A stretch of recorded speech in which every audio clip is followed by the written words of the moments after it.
Before the new year, I decided to travel a little. No, not like that. Initially, I just wanted to go to Bulgaria for a week, to see my brother and mother, and in general, I am a Bulgarian with experience, consider it almost native, like Kirkorov in Russia. I even studied there for 1 year at uni. But now it will not be possible to fly to Bulgaria by plane just like that. You need to fly to Istanbul, and from there cross the border to Bulgaria on foot. Taking advantage of this opportunity, I ran to flex a nut to friends in Istanbul. Only in Istanbul you can wait for a taxi driver for half an hour and 3 minutes before he gets to you. See the message, the driver cancelled the order. What? 2 days later I finally got to Bulgaria.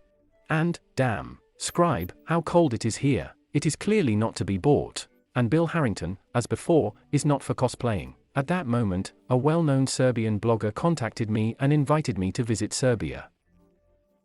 Well, figuring out the route, and it turned out that it took a few hours to get to Serbia by car. Okay, 8 o'clock. I have never been to Serbia, but I have heard that they are brothers and very hospitable. I realized this as soon as I met with local gopnik buying a shawarma. Well, in fact it's not a shawarma, but more of a burger, such a cutlet in a bun. It's called pleskovica. In general, I'm standing, waiting while my splash is being prepared, as young shaven-headed guys begin to gather around me, who obviously did not come to dinner, just stood around me and looked suspiciously at me. And there is no one else. I was the only one on the whole street who buys fast food at 2 in the morning.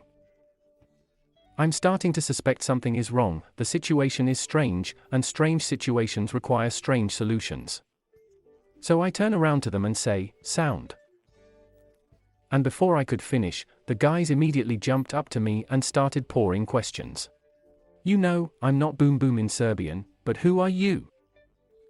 From where? What are you doing here? They are understandable in any language, and I say, I'm from Russia, St. Petersburg. I'm like, aren't Serbs and Russians brothers? And they're like, yes, of course, and then I was completely carried away. I say, let's hug. And we hugged. I'm not fucking kidding, I was hugged all the time in Serbia. Even the cockroach that ended up in my bun, I'm sure he would hug me if he had a head. Yes, it turned out that I bought a burger with a cockroach that night. Oh well. You know, I'm generally used to Russians not being particularly liked abroad, especially now. But this does not apply to Serbia. Due to the fact that I'm from Russia, they just gave me beer, and one guy even gave his lunch away. In general, a mega-friendly country, I liked it. And Belgrade even reminded me of Peter in some way, or I just came across foggy days. After meeting and hanging out with a famous Serbian blogger, the question arose, how to get home? And then I remembered that most of my friends from YouTube are going to a festival in Kazakhstan. And I haven't been to Kazakhstan either, and I haven't seen my friends for a long time. It's decided. I'm flying to Almaty. Kazakhstan turned out to be no less hospitable country with mega sincere people. You know, I've been to many festivals, but I've never met such a kind atmosphere. And then it hit me. Oh, they don't pour alcohol here. Then everything is clear. In general, Gig Time Fest is very cool. Thank you for coming to talk to me, and for your gifts. And to the organizers for bringing us all together. They showed me the mountains, treated me to horse meat, and I also tried kumis and became a Superman. So much so that my girlfriend left me. You mean you're leaving? What?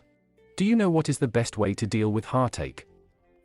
That's right, hot countries and the sea. So I spat on everything and, in order to distract myself, poked my finger at the map and landed in the jungles of Thailand. Just like in the G-Mobile pub. Yes, in that most popular battle royale game, where you pick up a machine gun, a frying pan and wet other players, and the zone narrows all the time and only one remains alive.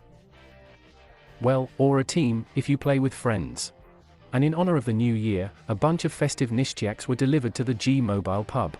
Don't you believe it? Log into PUBG Mobile yourself and get New Year's gifts, such as iPhone, PlayStation, in-game items, skins, and so on.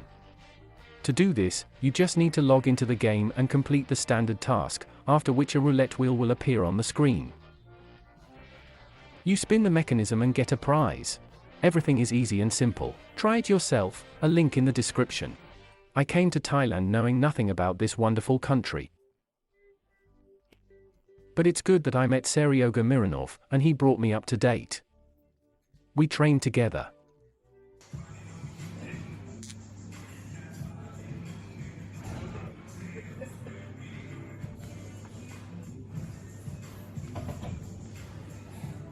And he even gave me a ride home. And I felt so awkward. He's so healthy and pumped up, and my hair was blowing in the wind. However, it turned out that he was straight, and so am I. Subsequently, I took a scooter for myself, absolutely never drive it, and even with left-hand traffic.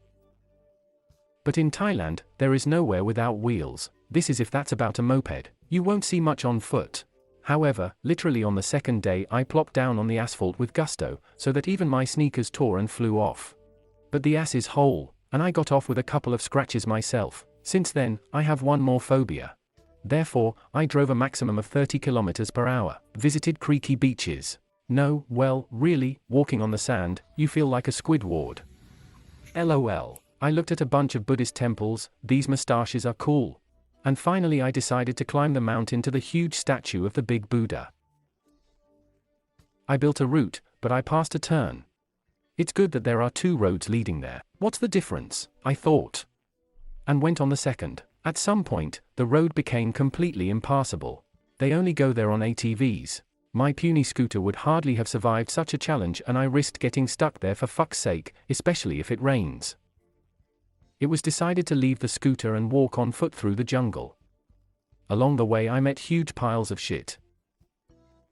Remembering my childhood in the village, I thought, they don't have huge cows here. Yeah, cows are really huge. Also with a funny nose and ears.